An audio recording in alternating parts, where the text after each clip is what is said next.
The following content is provided under a Creative Commons license. Your support will help MIT OpenCourseware continue to offer high-quality educational resources for free. To make a donation or view additional materials from hundreds of MIT courses, visit MIT OpenCourseware at ocw.mit.edu. Okay, just a few announcements before we get into lecture today. So the structure for today, hour lecture, 2 hours work in your groups.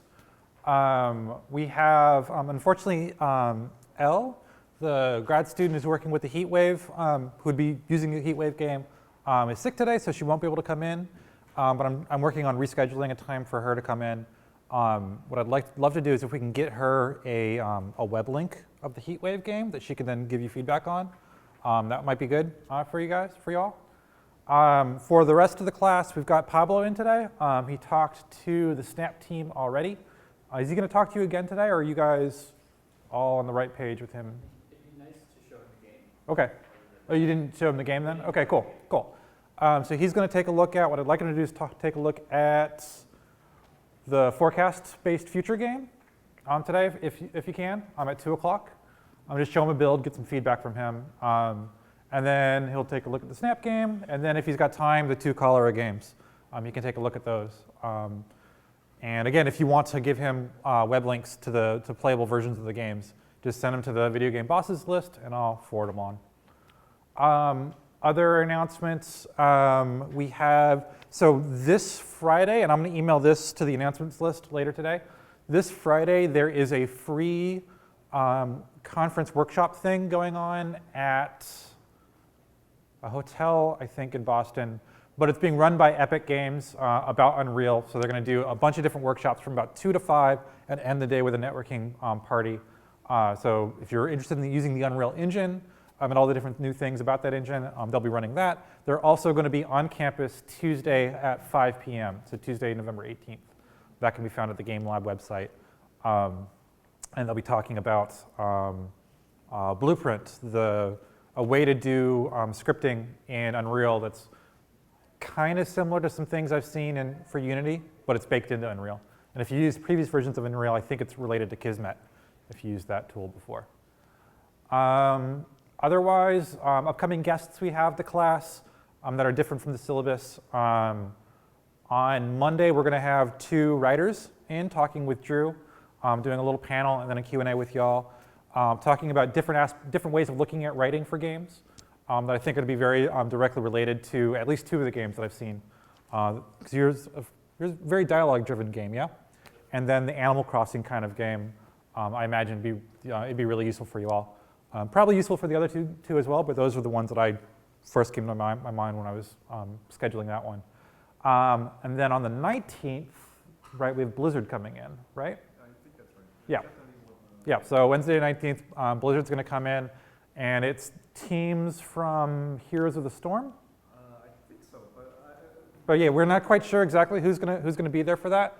But we talked to them, and we requested either Heroes of the Storm or Hearthstone. So one of those groups will be in to talk about their production process, and you can ask them things about what it's like to work at Blizzard. That's everything I've got. Yeah, so I'm going to bring it over to your wired. Cool. Great. So when I went over to GDC Next just last week, I met Richard. Actually, he's been to our lab before, and he gave this talk on game audio. And then I remembered, wait a minute, there's a talk on game audio that's coming up in class, and I was just going to fake it. And then I heard his talk and realized maybe he should be the one talking to you instead. So I invited him and Andy Forsberg, who's his partner at Hexany Audio. Let's see, you'll see the name of the company come up in the next slide. And they do professional sound design and audio design and music. That includes things like sound effects, as well as scoring, and also advising companies on things like the technology that they're using. And he's going to talk a little bit about how to do good audio on a budget, as well as just things to think about in your audio design of your own games. So I'm going to hand it over to you, and thank you very much for speaking today. Yeah, well, thanks so much. Happy to be here. Just curious, so the class, I'm wondering, what level is it? Is it more introductory, advanced? What's the the focus? Intermediate, so they're Okay. making video games, but it's a class that actually has prerequisites, so they needed to take other classes either in game design or in programming before they came in. Okay, cool. Cool. So I'm just curious, like, show of hands, how many people like are planning to go out into the world after you graduate and become game designers, game developers? Anyone? Anyone? Okay, cool. Cool. Nice. That's cool. Sweet. No, very nice. Great. So yeah, we're gonna talk to you about music and sound in games, and then give a little bit of very practical advice about working with composers and working with sound designers, since that's the situation most of you will probably be in. So we'll give you a little overview of ourselves in a second, but if you want to go on to the next slide, we're gonna talk about 3 key areas. Yeah, we're just gonna tag team this, like we're we're just gonna so the 3 things we're gonna talk about are number 1, interactivity. So we're gonna talk to you about what makes game audio different than film audio and why you should care about it. And then in agreements, we're gonna talk about contracts, and what that looks like for you hiring a composer or a sound designer, which is really most often the case with an indie game. And then lastly, we'll talk about money and budgets, and how much hiring one of us or, audio guys takes. So, yeah, a little bit about us. I'm Richard Ludlow again, and I'm the audio director at our company. And Andy is the music director. Yeah, and you both went to school in Boston, actually. Yeah, just across the river over at Berkeley, and did their game audio thing. And now we started the company Hexany Audio. And basically, music, sound, and dialogue, as well as implementation services, are what we do with our clients. So, And we're based in Los Angeles, obviously. Yeah, based in LA, and we have experience working on larger AAA console games, lots of mobile indie things. So really wide range, and we do film and commercial media as well. But our focus really is on games and interactivity and the technology that drives that. So, yeah, without further ado, if you want to jump ahead to the basics. So, yeah. Yeah, absolutely. So, music and games is all about the dynamic experience and player input in the game and how the music and sound effects adapt around that. Obviously, it's much different than linear media such as film, TV, etc. When you watch a film, that same explosion is going to happen in the same point every time. So obviously, with games, we have to change that because games are different, and we have to make it adaptive to what's going on. So there's 4 major parts to audio in a game, usually. There's the music, there's the sound, and the dialogue. But the major part of this, again, is the implementation into the game. If we write amazing music or sound effects, or we have the coolest voiceover artist in the world, and we get them to do that stuff for our game, if we implement it incorrectly, or the developer doesn't do such a great job because there wasn't a dialogue between us, then all the stuff on the left side, those 3 things, almost don't even matter. So it's all about how it gets put in the game, as well as how it's crafted for. So. And we're going to talk about that in the interactivity section if you're like, what is this implementation witchcraft we speak of? Exactly. Anyway. Next slide. Yeah, so the importance of audio, really talking about why you guys should care about audio, because, so often, you think, okay, I've got this mobile game, I'm going to shut off the audio, who cares about it? But, the depth that it adds is really important. And, we just like to touch on 3 key areas of why music and sound is so important in games, if you want. Yeah, the first being obviously the emotional factor, and you can't get around that. Basically, with everything else, basically audio goes straight to the center of your brain that controls that stuff. It just skips everything else and stimulates that. So obviously, if when we were kids, we'd turn the music off of a game or turn the music off of a film, and we'd realize that we weren't having those emotional responses that we did when it was on. So obviously emotion is a huge part of what we do. Yeah, and that's like a chemical response, like Andy said, it's like actually eliciting, just to emphasize again, like a chemical response. Visuals do not trigger these emotional processing centers. Yeah. It's like sound and music, that's stimulating parts of your brain that are like different. Yeah. And actually creating the emotion. It's pretty amazing.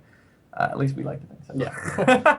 Anyway, cool. So the next one is like function, and this isn't a great term, but audio, it supports the ability for the player to really absorb a lot of the game information. So when I say function, it has the function of giving you information and also the function of telling you, what's going on with regards to your actions. So, for example, you're walking down a hallway and you've got there's a guy up ahead that you hear, maybe walking, and okay, there's a guard up ahead, and then maybe your oxygen tank is running low and you've got a little beep, and your health is, maybe at 50%. Maybe there's an alarm going off in a building. You hear a guy in the next room.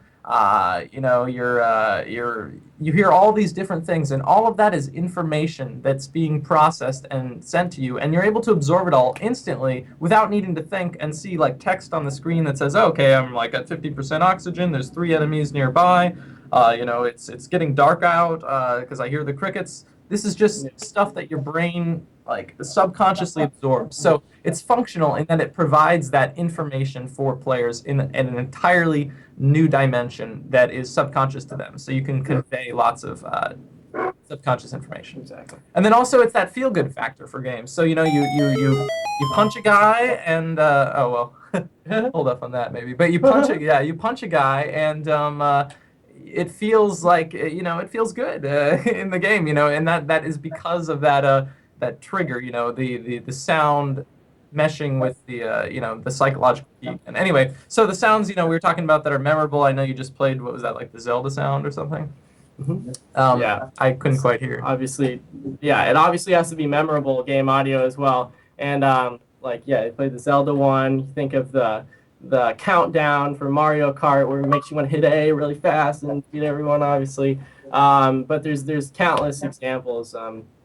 We might have it. Let's see.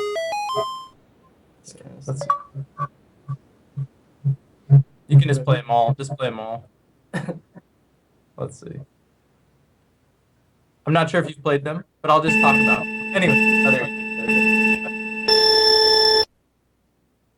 So, I mean, these are really iconic sounds, and I think the Mario coin sound is next. Let's see. Maybe. Yeah, so, that sound defined an entire generation of games.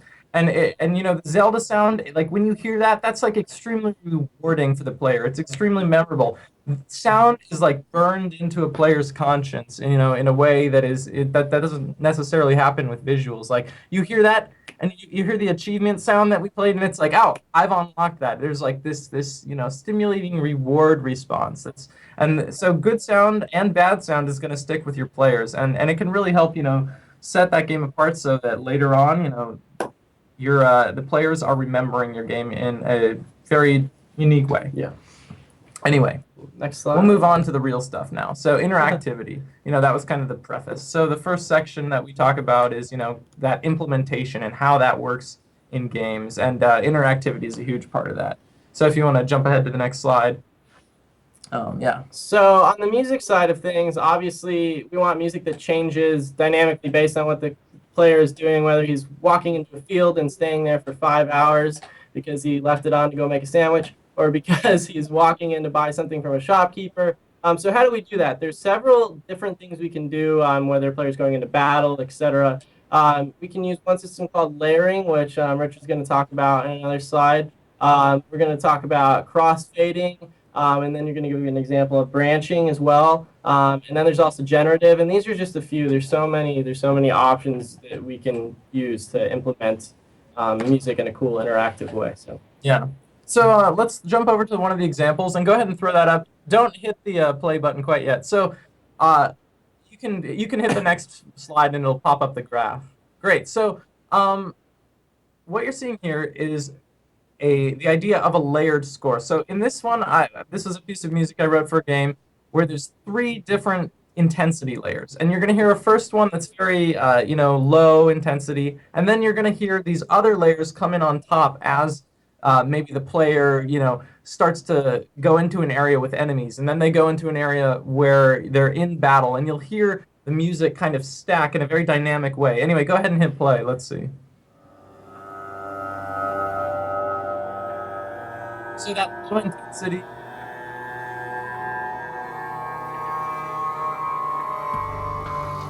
Player's done something, some game. Still do that next layer. The second, here's going to come in on top.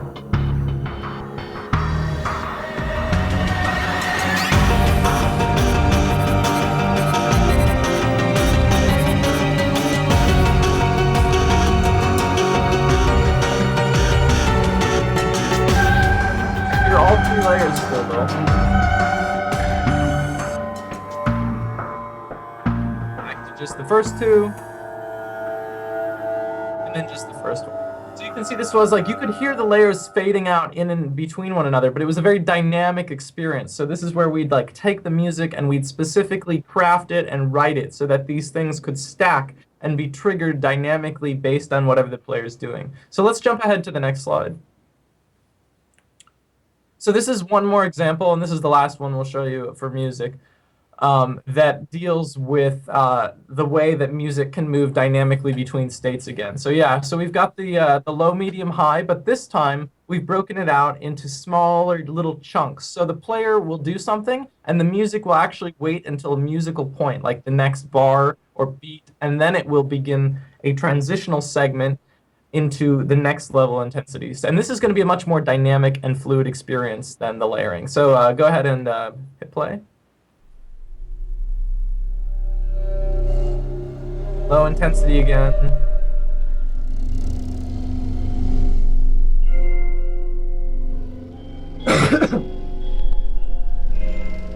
So player's going to do something, and it's going to come in with the transition. Transition.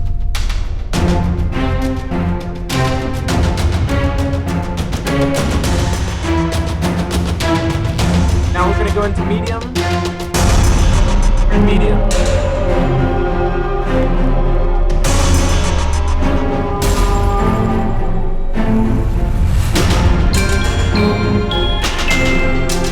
Player's going to do something, music's going to wait until the transition.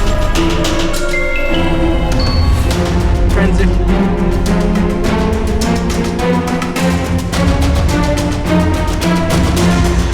Now we're going into high.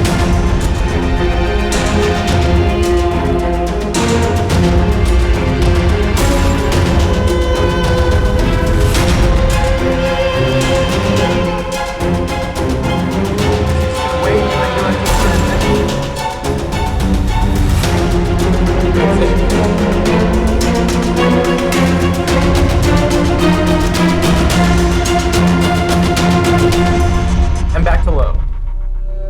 Cool, so you saw the music move through 1, 2, 3, 4, 6 different pieces there.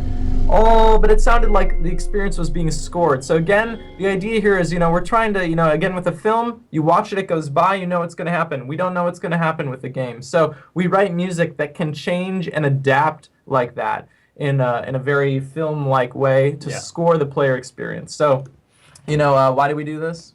So obviously it creates a more immersive and dynamic player experience. Anytime we're taking you guys out of that escapist experience, like we're not doing our job, it extends track longevity, which we'll explain later with budgets why that's nice as well. But you get better replay value out of it, and it's the greatest value from each individual minute of music.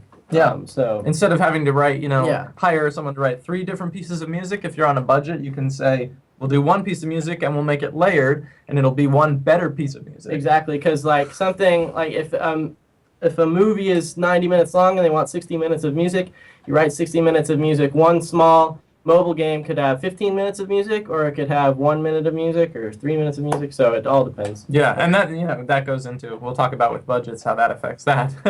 But so yeah, jumping on to the next slide, how do we do these interactive systems? We build them with what we call audio middleware.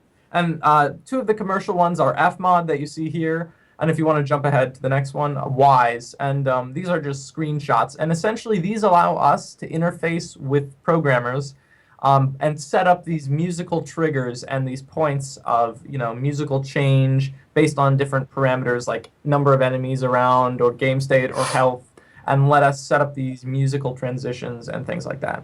So yeah, we can jump on to the next section. Agreements, yeah. So you've learned all about interactivity, and you're like, yes, this is awesome. I'm going to hire a game composer so that they can do this stuff. And then with music though, it's a very it's obviously a creative piece of content. So the agreements look a little different sometimes than other agreements, and so we're going to show you 3 different kinds. Yeah. So the purposes of these contracts are obviously to see who owns it, obviously, first and foremost, what we're going to be delivering to you, what the delivery milestones are in a game, just as there's development milestones, how much you guys are paying, which is super important for you and us. And what's your rights as a developer? Where can you use it? Can you go around and license it to use it in all the things involved with your project, or no? And what are our usage rights? Can we use it in our portfolio, on our Facebook page? Can we do that sort of thing? So we're just going to go through a few of the contract types here. So yeah, and it's really important to spell out all those things. So yeah, let's look at the first one. Work for hire. This is the most common type of agreement that you run into with composers, and it's essentially where I'm the composer, I've written music, and I am selling you my music or sound. You're buying it from me, and you're taking all the rights for it as a developer. You become the owners of the music and sound. And, this is the most, and so you've got the rights associated with it. And because you have the rights, the developer then can usually use the audio however they want in the project because you own it. You've also got the exclusive right to use the audio, meaning you're the only ones that can use it. I can't go around and turn around and sell it to Bob or Joe over there. You've bought it, it's yours. And then lastly, this is the disadvantage for developers is that this is a more expensive agreement because you are buying out all of our rights. And I'm going to show in detail in a few slides some important clauses to be aware of in these contracts. But yeah, so let's talk about, on the other end of the spectrum, we've got work for hire where I'm me, the composer, selling the developer my rights. And then on the other end of the spectrum, we've got licenses. great. So we have two sorts of licenses. The first we'll talk about is the non-exclusive. So this means that we are retaining the rights to the music, sound effects, anything we do for your project. We could go around and turn it to another game, etc. However, don't be afraid of these. We're writing the same custom music for your game, which is super important to remember. You're getting the same exact product. It's obviously a lot cheaper, and it's a great way to save yourself some money when working with people like us. And again, you can still have unrestricted use of the audio in your project and things involved with that usually. But again, we could turn around and use this for whatever we would like to use it for. So yeah, those are the main. Yeah, and we use this negotiating with developers all the time. So if they don't want to buy out all of our rights and pay that full price, we'll say, okay, well, we'll retain the right to go sell it to Bob and Joe and still give you the same music. Yeah. So. But yeah.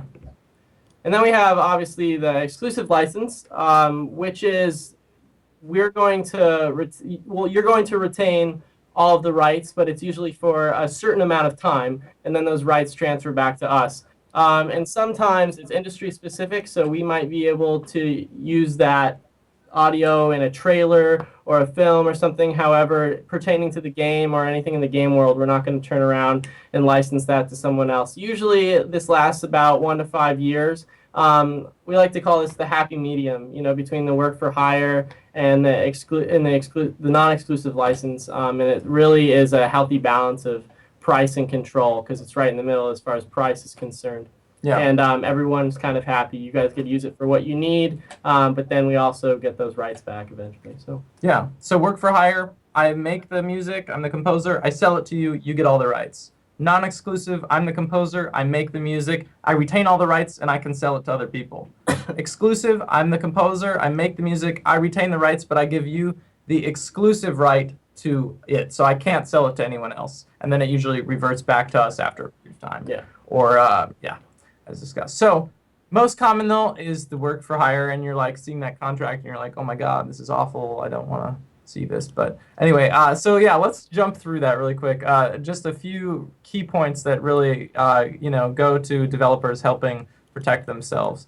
And I got to hit play over here on my keynote so that I can see all the different slide changes. 1 second. Okay, cool. So the first thing, services. It's like, what are you paying for? Music, sound, dialogue, what are you buying? This will be really quick. Jumping on to the next so payment for services, what are you getting paid? You want to spell out exactly how much you're going to charge and how much you're going to pay for the music and sound. Next contract, and this is our next point, and this is the independent contractor point. That's important for you as a developer because this essentially says that the composer or sound designer you're hiring is not on salary and does not need benefits. They have to, take care of their own taxes. It just protects the developers, so they're a little make everything clear there. Next, warranties. These are things, again, that protect you as the developer. So this says, okay, the music we're writing, it's original. We're not stealing John Williams music, as I always say. Score again. Yes, right. Seriously. But then if we do steal it, and we're not going to steal it, and there's some other warranties as well, but we'll jump on to the indemnification. So then it usually says, if we do steal John Williams music, you guys are protected. And there's different levels of indemnification, but the indemnification just says it falls on us if we screw things up. Next, there's usually a little confidential information clause, little NDA clause about not, disclosing things. And then some specific legal language about the ownership and assignment of rights, specific to work for hire, legal mumbo jumbo. We'll skip the subcontracting. And then there's some rights that are specific to us as the content creators. So if you remember, we talked about composer-specific rights, things like the ability for us to post our work on our website is something that we like in our contracts so that we can advertise, the music to other people to get them to hire us. Similarly, we often spell out how we're going to be credited, and the credit is a great way, as well to negotiate with your composer. If you're on a budget, maybe you say, okay, I'll put your name at the opening cinematic instead of, just in the back, because to help compensate for our lack of budget, we'll get you a little more exposure, things like that. So you spell out how you want to be credited. That's really it for the contract. I don't want to go too detailed there, but, some key points to be thinking about if you guys ever hire a composer or sound designer. Yep. Let's talk about money. This is the question most people have. What? And whenever I meet a developer, like without fail, within like 10 minutes of the conversation, they're like, what do you charge? What's like general? What you charge for an Like, indie game? It's funny. I gave this talk at GDC Next, and you'll see by the end of it why I'm like, that's not a question I can just answer. And then I got like 3 emails from people who attended the talk after and who were like, can you just give me a range for like an indie budget? Anyway, but you'll see why that's funny in a minute. Because my response is always to them, when they ask, how much do you charge? My response is always, what's your budget? And the reason being, because there are so many factors. What the deadline is. Musical style, whether or not, we're talking about a solo piano piece versus epic orchestral piece. Are we going to get live players to play those orchestral pieces, or a piano player to play that? You can throw up the bullet points if you want, just FYI. We're just going through them. Anyway, and what's the release platform? Is this a AAA console, or is it a Facebook game for the American Cancer Society? Again, are we going to use a work for hire or one of the license deals? Right, like we just talked about, buying out the rights or us keeping the rights, really big effect on the price there. Yeah. How much are you buying? We're like Costco. Buy more and save. Yeah. But if you're going to buy 500 sound effects, it's obviously going to be different than if you need 5 sound effects or 50 sound effects. Yeah, and we give bulk discounts all the time. Exactly, and that goes into obviously the depth of the audio experience as well, which is how crazy we're going to get with interactivity if we're going to be using middleware. Like Andy said with the mobile game, you could put 1 minute, 3 minutes, 10 minutes, 20 minutes, all in the same game. It's going to be a better game if you've got, maybe you don't need 20, but if you've got more than one looping track, it's going to be a better game, but the game can still exist with a single piece of music. So saying how much do you charge is a very, very difficult question to answer without knowing more about your game. Yeah. One of our clients that we work with, on their page where you go to contact them, it says, when do you need your project done by? And one of the options is yesterday.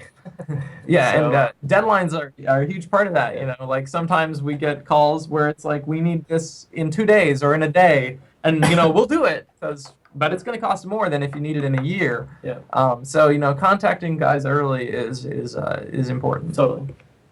Anyway, let's jump on to payment models. And you can hit all these bullet points again. Yeah. I mean, just basically talking about how composers and sound designers charge. Typically with music, it's a per minute music, so not per minute that we're working, but yeah. And then sound effects, unfortunately, right. And then sound effects are usually per asset, so Yeah. Or sometimes a flat fee. That's also common too. You might quote a project and say, okay, I'll do your whole project regardless of how many sound effects for, $20,000. I don't know what. Sometimes hourly rate. We usually don't do this. Yeah. This is a really hard one to gauge. So usually it's a valid thing. People do it. We don't. But Yeah.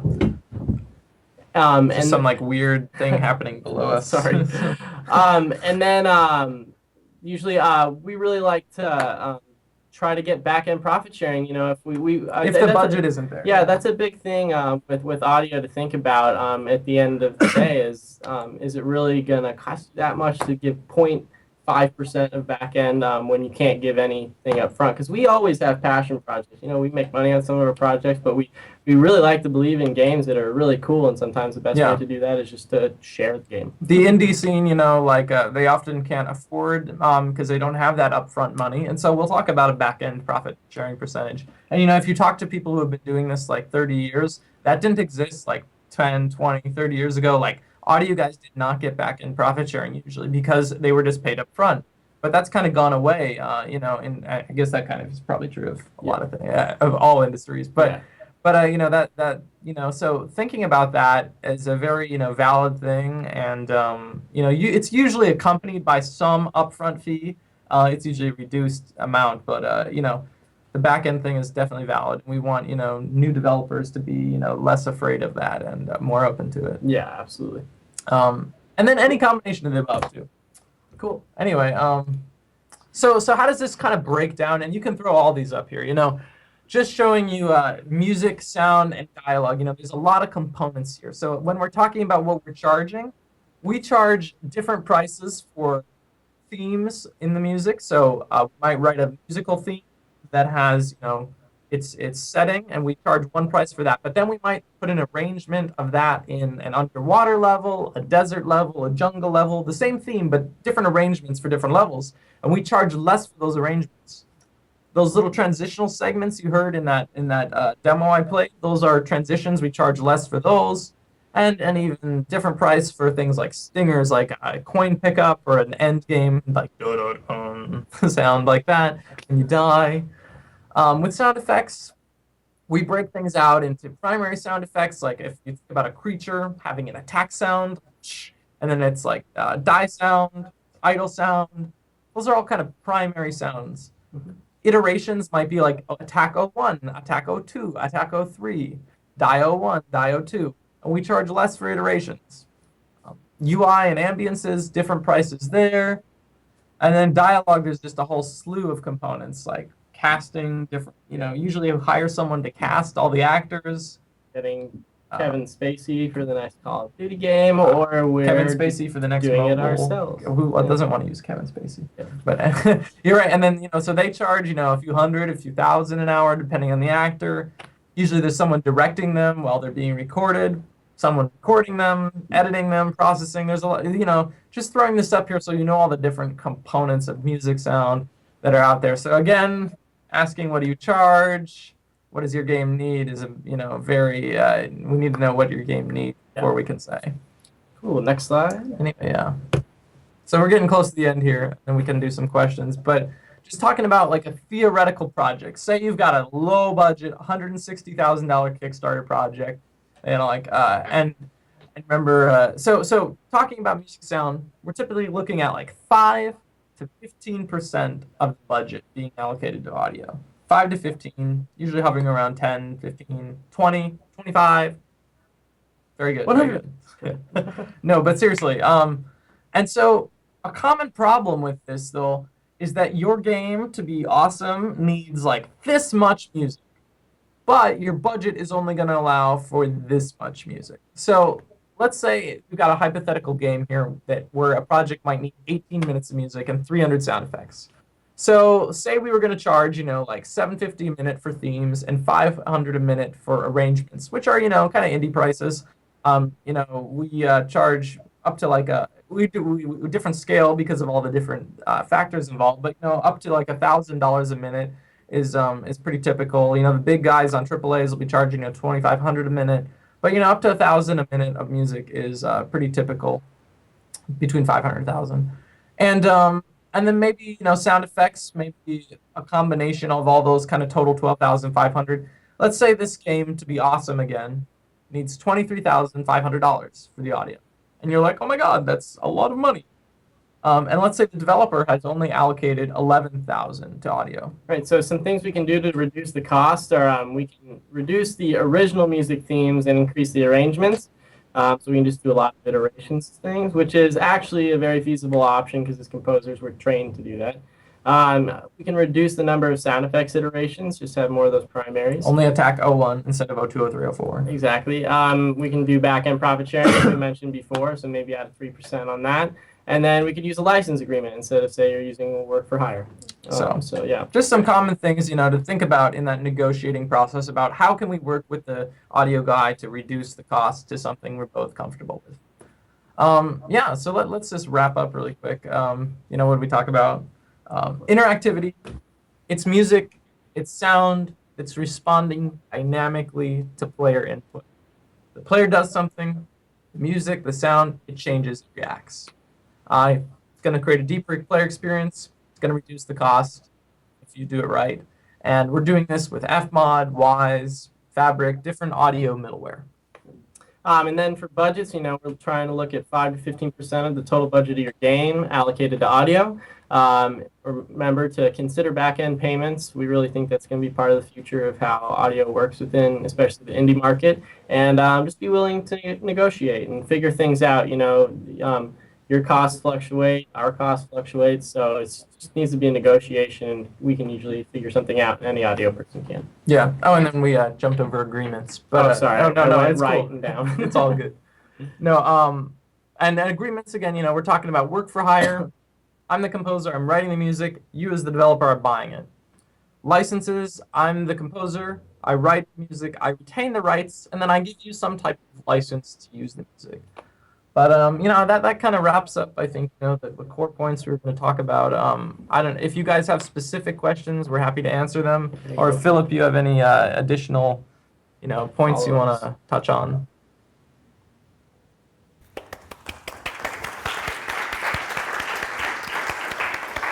Thanks. I think for questions, if anyone has any questions, I'll repeat it so that since I'm a little bit closer to the mic, although maybe the mic might pick you up if you're in the back of the room. We'll give it a shot. It doesn't need to be a question about what we talked about too, any audio related things. Favorite color? Yeah, as loud as you can.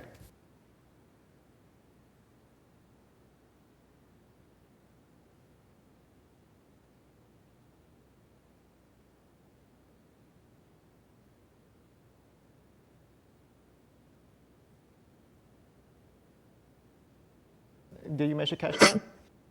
I think so. So was the gist of it basically being folks using music and sound and then getting takedown notices? Is that what you said?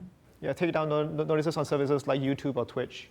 Yeah, absolutely. So the whole takedown notice thing has really come about because, people are just using the music or just using the sound without asking for permission for it. Now, in an actual gameplay video, if you're streaming Twitch, that is really a very developer-specific question, and that's not something that we, as the composers and sound designers, really even have control over. Yeah. If it's for a game and if it's in a game, if we're working on a Nintendo game and it goes out to them, then that is owned by Nintendo, and if it's not owned by Nintendo, they've got the license for it. So it's all on them with regards to that. So some developers are totally cool letting it slide, some developers are not. But that's really, it's a shifting, it's all being figured out. And usually right now. that happens, obviously, in the bigger game world. You're not looking at, that might happen, like the biggest game that would probably happen within the indie world would be something like Journey or something like that.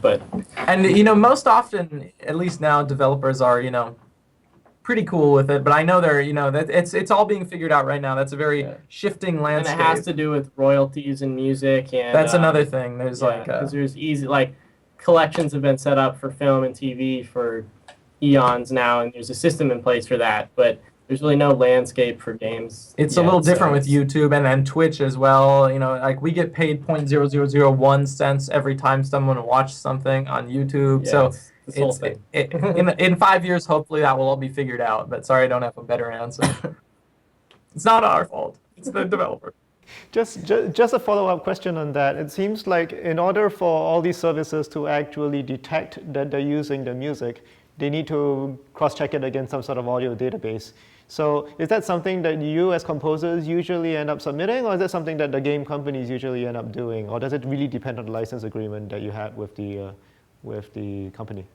It's usually the game. It's usually the developer. Yeah. So I mean, there's a couple different ways. We have friends who work for PlayStation, and they were just talking about how they posted things on their PlayStation North America account, and they got taken down by PlayStation like Japan or something. So their own companies aren't even really able to quite mesh this together yet. But there's the databases are sometimes internal to publishers, but they're also sometimes there's scanning services that these royalty agencies like BMI and ASCAP actually have, and they've got these automatic scanning that are set up, and that sometimes comes about because we submit our music to these royalty agencies like ASCAP and BMI in order to be able to get paid. But then they use them to find out how many times things are getting played. They don't use them to figure out like what should be taken down. So I think exactly. Yeah, I think like especially like on the indie level, like if the only way we would be able to detect something is if we went and watched a YouTube video, our music was in it, and we're like, oh crap, that's my music. We don't have like these engines going. Those are like the publishers have like teams of people doing takedowns on their content. So EA team. Yeah, and I don't know all the details behind that, but that's right. But sorry? The ASCAP stands for American Society of Composers and Publishers. I want to say publishers. I think I'm published. Yeah, we're. I don't know. We just get the checks from them. BMI is Broadcast Music Incorporated. Right. Yeah. So you can take a look at it. They're called PROs. Composers, authors, and publishers. Yes. Other questions? The art talk last class, they talked about an artist test to see if the particular artist is right for the game. Is there any equivalent for music? Yeah, absolutely. Yeah, we do those all the time, and that's a totally legitimate thing, if you aren't sure. Asking them to do like a 1-minute demo or like a 30-second demo. 1 minute, it can be like, but I'd say like a 30-second demo is totally legitimate. And usually the best way to do that, guys, just so you know, take some gameplay, be it from your game, a different game, concept art for your game, take some visuals as a video, send it to them. Yeah. Or just concept art, send it to them and let them work with that. Because then we could even do an interactive demo for it at that point. The big thing again is there's a difference between being able to write good music and having a core concept for a game from the beginning and thinking about interactivity when you're composing and doing sound effects because it's a whole different animal. Yeah, but the tests, the demos are totally legitimate. We do them all the time, but sending some visuals along is like very important to making sure you get what you want, and then we're able to kind of see what the game is going to look like and then make that decision. Otherwise, we might write something that that you might not have the vision for because we haven't seen the art, and maybe we could easily do what you wanted, but we just misinterpreted it and went a different direction. So, but yeah, test legitimate, absolutely. Questions? Yeah. How much are they paid for the music test? Will you be paid for audio test or? What did the art guys say? I'm curious. What?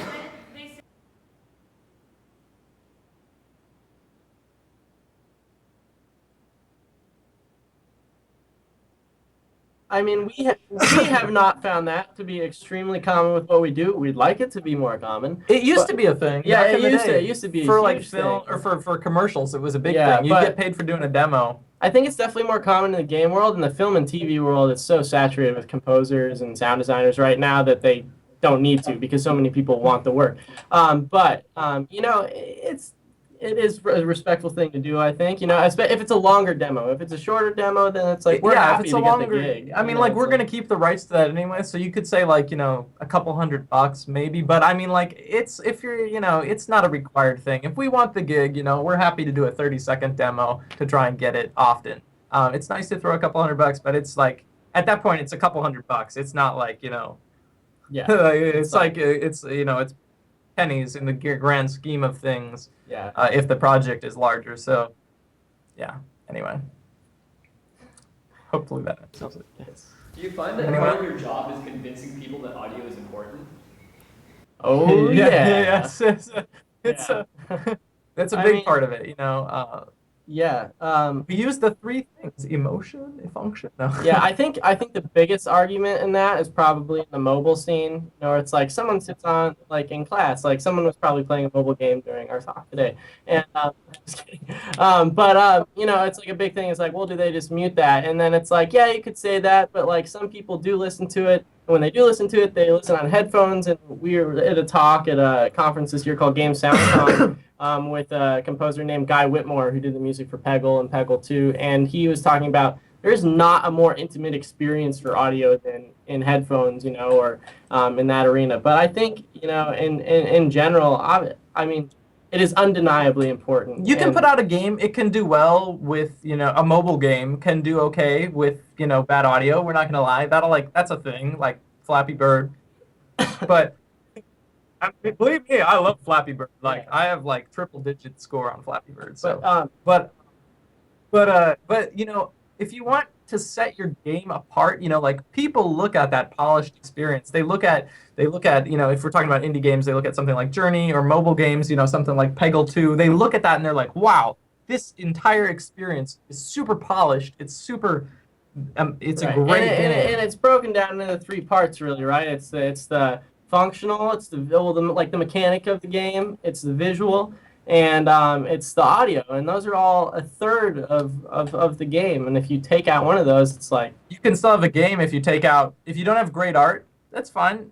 There's a lot of great games that don't have great art. If you don't have a great mechanics, okay, maybe it's pretty and sounds nice, like that'll still sell. if that was a pie and you had people over for a party, would you hand them only 2/3 of the pie? They'd be like, this Crazy. dude is selfish.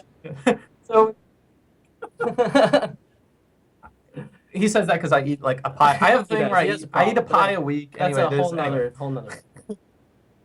But no, seriously. So your game can function without one of these things being great, but like it's not going to be as great an experience.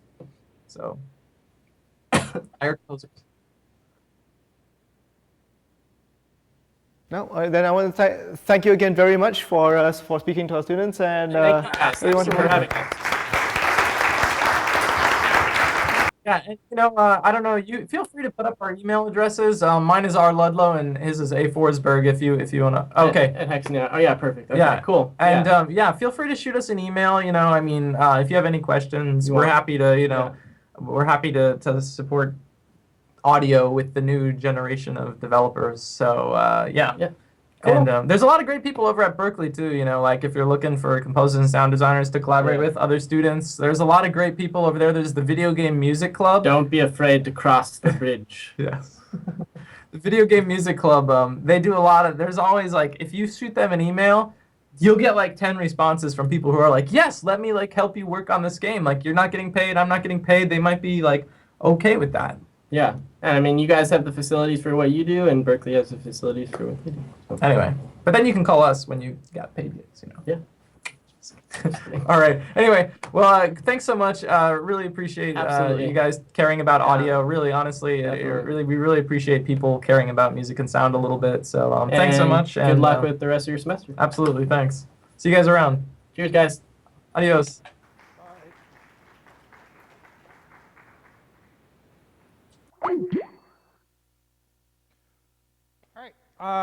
So on that note, if you are taking CMS 617 next semester, the Advanced Game Studio, CMS 610, the Media Arts Industries blah class, both of those are making a good polished experience for the end of the semester, with the idea of either showing it to publishers or submitting it to a festival. So audio is really, really important in those two classes. And going to Berkeley for that kind of support is highly recommended. Also recommend in this class if you've got the time as well. And let us know if you'd like more information about connecting with Berkeley folks. Yeah, we actually know the instructors and even some alums, but the alums know the people who are still in college. Yep. And Just email Video Game Bosses if you'd like that contact info. Otherwise, you got 5 minutes to take a break, meet back up with your teams, and Pablo will be in at 2 o'clock to play your games.